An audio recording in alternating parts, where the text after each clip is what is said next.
একই মূল্যে দুটি জিনিস বিক্রি করে যদি একটিতে নির্দিষ্ট পরিমাণ লাভ এবং অন্য একটিতে নির্দিষ্ট পরিমাণ মানে নির্দিষ্ট পার্সেন্টেজ লাভ, একটিতে ক্ষতি হয় নির্দিষ্ট পার্সেন্টেজ, তাহলে সেক্ষেত্রে কীভাবে অঙ্কটা করব। মনে করো 400 টাকা দিয়ে দুটি শাড়ি কিনেছে, অর্থাৎ 800 টাকায়। প্রথমটার দাম 400 টাকা এবং তাতে সে 20% লাভ করেছে, এবং দ্বিতীয়টার দামও 400 টাকা, তাতে সে 20% লাভটাকে আমি প্লাস দিয়ে লিখলাম। দ্বিতীয়টার দাম 400 টাকা, সেটাতে 20% তার বিক্রি করে ক্ষতি হয়েছে। ঠিক আছে, তাহলে এক্ষেত্রে সর্বদা আমাদের ক্ষতি হবে, সর্বদা সবসময় কী হবে, ক্ষতি হবে, সর্বদা ক্ষতি হবে, এটা মনে রাখবে। এবার ক্ষতির পরিমাণটা কত সেটা বের করার জন্য কী করতে হবে, সেটা বের করার জন্য ফর্মুলা হচ্ছে x²/100, এটা হচ্ছে ফর্মুলা। যা হবে সেটা কী হবে, ক্ষতি হবে।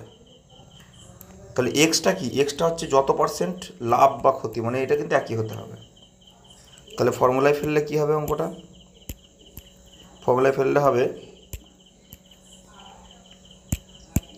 দেখো 20²/100, 20² মানে কত, 400/100,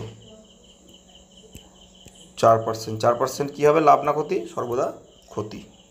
এ ধরনের অঙ্ক দিলে সর্বদা ক্ষতি হবে।